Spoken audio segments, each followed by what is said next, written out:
आज हम क्लास 9 का चैप्टर नंबर 4 दो चरों में रेखीय समीकरण को हल कर रहे हैं और उसका प्रश्नावली 4.1 को हल करते हैं। अब इसमें सवाल नंबर 1 में पूछा है कि एक नोटबुक की कीमत एक कलम की कीमत से 2 गुनी है। इस कथन को निरूपित करने के लिए दो चरों वाला एक रेखिक समीकरण लिखिए।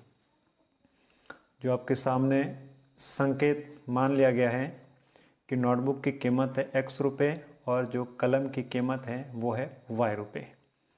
ठीक है, अब इसमें अपने संकेत दिया हुआ हो सकता है एग्ज़ाम में इस प्रकार का संकेत नहीं दें, तो आप कोई भी x, y, z कोई भी मान सकते हैं। अब चलो इसको देखते हैं हल किस प्रकार है ये। अब इसमें पेन की कीमत है वो आपके y है, यानी कलम की कीमत ऑलरेडी ऊपर लिखा हुआ है संकेत में, और जो नोटबुक की कीमत है वो x रुपये। ठीक है, अब इसमें प्रश्न के अनुसार नोटबुक की कीमत जो भी कीमत है वो पेन की कीमत 2 गुनी है। ठीक है ना, पेन की कीमत से 2 गुनी है, तो उसको जो समीकरण बनेगी वो बनेगी, ये देखो, नोटबुक की कीमत x रुपये बराबर पेन की कीमत है वो y है, तो 2 गुना तो 2y। अब जब हम इसको x को बराबर को उस साइड या x बराबर के उस साइड x लाओ या फिर y को उस साइड भेजो तो वो बनेगा x माइनस 2y बराबर 0। ये इसकी समीकरण बनेगी। हम इसको इस प्रकार से भी हल कर सकते हैं कि 2y माइनस एक्स बराबर 0, तो दोनों इसका आंसर सही होगा। तो आप दोनों में से कोई भी आंसर लिख सकते हैं। तो इस प्रकार से सवाल नंबर फर्स्ट कंप्लीट। थैंक। सवाल नंबर सेकंड हल करते हैं। अब इसमें पूछा है कि निम्नलिखित रैखिक समीकरणों को ax plus B Y plus C बराबर 0 के रूप में व्यक्त कीजिए। ठीक है, ये आपके सामने समीकरण है, उसको ax plus B Y plus C बराबर 0 के रूप में इसको व्यक्त करना है। फिर इसमें a, b और c का मान बताना है। a, b और c का क्या क्या मान बनता है। तो चलिए सबसे पहले फर्स्ट सवाल को हल करते हैं। अब चलिए समीकरण अपने पास में है, तो दी समीकरणों को किस रूप में बदलना है, यानी दिए गए समीकरणों या दिए गए समीकरण को ax plus B Y plus C बराबर 0 के रूप में व्यक्त करें। ठीक है, इसको a बराबर ax plus B Y plus C बराबर 0 के रूप में इसको व्यक्त करना है। जो हमारे पास में समीकरण है वो है 2x प्लस 3y बराबर 9.35, ये इसकी समीकरण है। अब देखो ax तो लिखा हुआ ax प्लस y का मान, इसके बाद c का मान ये आ गया, बराबर के जो है वो c का मान। इसमें देखो x और y का तो लगभग आपके मान दिया है, या नहीं दिया है तो इसके पीछे चर दिया हुआ है, अल्फ़ाबेट दिया हुआ है, और जिस संख्या के पीछे किसी का कोई मान नहीं है तो वो आपका मान c आ जाएगा, तो ये आ जाएगा c। अब प्लस की संख्या तो बराबर के इस साइड आगे हो जाएगी माइनस की, तो माइनस 9.5 बराबर 0। ठीक है, अब इसमें a का मान हो जाएगा, ठीक है, 2, b का मान आपके हो जाएगा 3, और जो c का मान हो जाएगा वो आ जाएगा 9.35। तो ये इसका आंसर आ जाएगा। इसी प्रकार सवाल नंबर सेकेंड में, अब इसमें भी यही है सेम रूप। ठीक है, अब जो समीकरण है तो दी गई समीकरण को इस रूप में बदलना है। दिए गए समीकरण A X plus B Y plus C बराबर 0 के रूप में क्या करना है, व्यक्त करें। ठीक है, इस रूप में इसको लाना है। तो हमारे पास में जो समीकरण है वो है x माइनस 5y माइनस 10 बराबर कुछ नहीं है, मतलब 0 है, बराबर 0। तो ये तो ऑलरेडी संख्या है जो बदली हुई है कि किस रूप में इसका है, तो इसका आंसर आ जाएगा। ठीक है, जो रूप में इसका आ जाएगा। अब x के साथ में कोई संख्या नहीं है, मतलब 1 है, तो a का मान बराबर 1। अब इसके साथ में क्या संख्या है, b, तो b का मान आ जाएगा -5, और c है वो आ जाएगा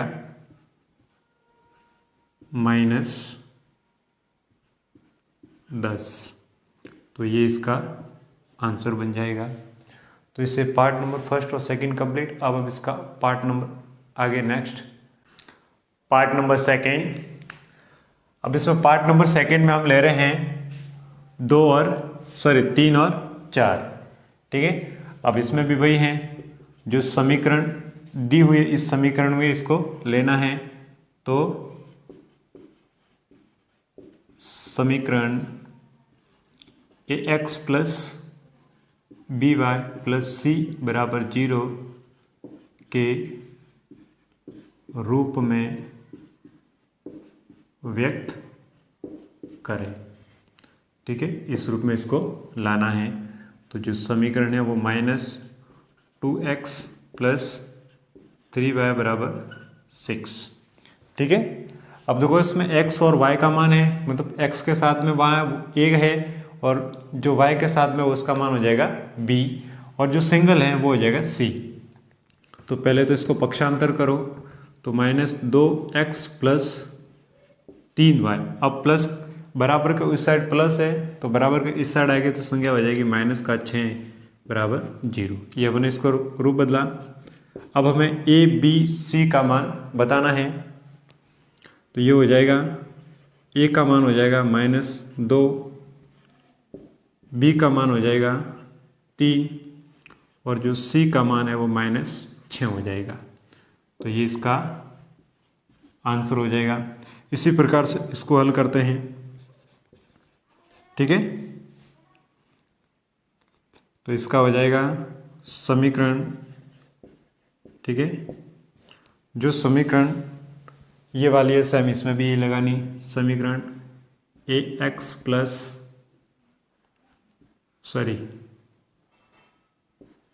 बी वाई प्लस सी बराबर 0 के रूप में व्यक्त करें। ठीक है, सेम तरीका है। अब इसकी जो समीकरण है वो x बराबर 3y है। ठीक है, मतलब x का मान है, a का मान दिया हुआ और b का मान, y का मान भी दिया हुआ, हमें c का मान नहीं है, इसमें c का मान नहीं है तो वो मानना पड़ेगा 0। तो ये आ जाएगा x। अब देखो y बराबर उस साइड है, तो इस साइड क्या हो जाएगा, -3y प्लस 0। अब y का मान कोई नहीं 0, c का मान नहीं है तो 0 बराबर 0। अब आ जाएगा a बराबर, अब इसके साथ में कोई संख्या नहीं है मतलब 1। ठीक है, कोई संख्या नहीं है मतलब 1। यदि कोई संख्या होती है तो उसको संख्या लेनी है और नहीं है तो 1। x के साथ में कोई संख्या नहीं, इसके साथ में मल्टीप्लाई कर 1 ही आ रहा है, और बिल्कुल भी संख्या नहीं तो वहाँ आपको 0 मानना है। फिर इसका b बराबर -3 और c बराबर क्या आ जाएगा 0। तो ये इसका आंसर आ गया। तो अगला पार्ट हम ले रहे हैं part number c। Part number c, अब इसमें सवाल है 5 और 6। पार्ट नंबर c में 5 और 6, इसको भी सेम तरीके से करते हैं। जो समीकरण है उसको लिखते हैं। ठीक है, अब इसको किस समीकरण में बदलना है, समीकरण A X plus B Y plus C बराबर जीरो के रूप में व्यक्त करें। ठीक है, अब जो समीकरण है वो 2x बराबर -5y। ठीक है, अब इसमें x और y का मान दिया हुआ है। ठीक है, x है वो a का मान है और y है वो b का मान है, लेकिन c का मान इसमें कोई संख्या दी हुई नहीं है, तो c का मान क्या हो जाएगा 0। तो ये आ जाएगा 2x। अब माइनस की संख्या है तो बराबर के इस साइड आएगा तो हो जाएगी प्लस की 5y प्लस, अब यहाँ पे c का मान कोई भी नहीं है तो क्या मानना है 0 बराबर 0। ठीक है, ये आ गया। अब ये a का मान, ये b का मान और ये c का मान, तो a बराबर 2 और b बराबर 5 और c बराबर 0, तो ये इसका आंसर आ जाएगा। अब सवाल नंबर 6 में भी सेम तरीका है। इसमें देखो x का मान दिया हुआ है लेकिन y का मान नहीं है, y का मान बिल्कुल नहीं है, तो वो माना जाएगा। यदि y होता तो उसका मान 1 मानते, यदि y भी नहीं है तो उसका मान क्या मानेंगे 0। ठीक है, अब हल करते हैं। समीकरण ax plus B Y plus C बराबर 0 के रूप में व्यक्त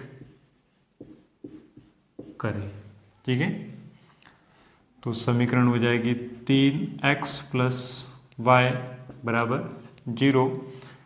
अब हमें 3x प्लस, अब y का मान लगाना है तो कोई संख्या ही नहीं है, तो इसका मान क्या आ जाएगा 0 प्लस 2 बराबर 0। ठीक है, तो a बराबर 3, b बराबर 0। ठीक है, और c बराबर 2 इसका आंसर बनेगा। ठीक है, a बराबर 3, b बराबर 0 और c बराबर 2 इसका आंसर बनेगा। तो पार्ट नंबर सी भी कंप्लीट। अब हम इसका अगला पार्ट नंबर डी ले रहे हैं, जिसमें 7 और 8 नंबर सवाल को हल करेंगे। पार्ट नंबर डी, इसमें सवाल हैं वो है सवाल नंबर 7 और सवाल नंबर 8। ठीक है, तो सेम तरीका है, एक ही तरीके से इसको हल करेंगे। अब इसकी जो समीकरण है वो लिख देते हैं। समीकरण ax plus B Y plus C बराबर 0 के रूप में व्यक्त करें। अब इसी रूप में इसको लाना है, तो चलिए इसको लाते हैं। पहले y माइनस 2 बराबर 0। ठीक है, अब इसमें y का मान है, y मतलब b हो गया, और x नहीं है तो x का मान क्या मानेंगे 0, और c बराबर 2 दिया हुआ है, तो ये आ जाएगा। देखो x बराबर 0, यानी x के साथ में जो गुणा करेगा, यदि मान लो x 0 प्लस y माइनस 2 बराबर 0, ये इसकी समीकरण बनेगी। तो ये आ जाएगा। अब x और 0 का गुणा करेंगे तो आंसर भी 0 आएगा। ठीक है, तो a बराबर a बराबर 0, और y के साथ में कोई संख्या नहीं है, मतलब y किसके साथ में गुणा करा 1 के साथ में, तभी तो y बन रहा है। ठीक है, इसका खास करके ध्यान रखें, यदि कोई संख्या 0 से गुणा करते तो उसका आंसर हमेशा 0 आता है, भले वो नंबर हो या फिर उसके अल्फ़ाबेट नंबरिंग हो। ठीक है, यदि मान लो कोई संख्या, मान लो 1 इंटू एक्स का गुणा होता तो उसका x लिखते, 1 नहीं लिखते, जो इसका चर है वही लिखना पड़ता है। अब इसके बाद a बराबर 0, ठीक है, तो b बराबर 1 और c बराबर लिखेंगे -2, c बराबर -2। अब सेम तरीका इसमें भी अपनाते हैं, इसकी समीकरण लिखते हैं। समीकरण ax plus by plus c बराबर 0 के रूप में व्यक्त करें। ठीक है, इस रूप में इसको लाना है। अब देखो इसमें x का मान दिया हुआ है लेकिन इसमें y का मान नहीं है, तो y का मान क्या मानना पड़ेगा? 0। हमने x का मान नहीं था इसलिए x का मान 0 माना, x मतलब a, और a का मान क्या हो जाएगा? 0। ठीक है। अब a किसी के साथ में गुणा कर रहा है, मतलब ऐसे संख्या के साथ में गुणा कर रहा है जिसका मान 0 के बराबर आ रहा है, तो सीधी बात है 0 संख्या होगी। तो जो अपने पास में समीकरण है वो है 5 बराबर 2x। और हमारे जो सबसे पहले पूछा गया x का मान, तो x आ जाएगा 2x। अब प्लस की संख्या है तो बराबर के उस आ जाएगी, माइनस बराबर 0 हो जाएगा। ठीक है। अब इसमें y का मान नहीं है तो इसको क्या मानेंगे? 0। ठीक है। एक तो ये समीकरण लिख सकते हो, और जो दूसरी समीकरण इसी को, तो ये लिख सकते हो 2x। ठीक है। प्लस अब मान लो 0 इंटू वाई के साथ में गुणा होता है, यदि मान लो 0 के साथ में y का गुणा होता तो भी 0 आता, और माइनस 5 बराबर 0। ये भी समीकरण लिख सकते थे, हमने इसको डायरेक्ट लिख दिया। तो a बराबर हो जाएगा 2, b बराबर हो जाएगा 0, और c बराबर हो जाएगा -5। तो इस प्रकार से सवाल नंबर 2 कंप्लीट। यदि आप लोगों को वीडियो अच्छा लगा हो तो लाइक करें, कमेंट करें, शेयर करें, और इस चैनल पर पहली बार आए तो चैनल को सब्सक्राइब जरूर करें। Thank you so much.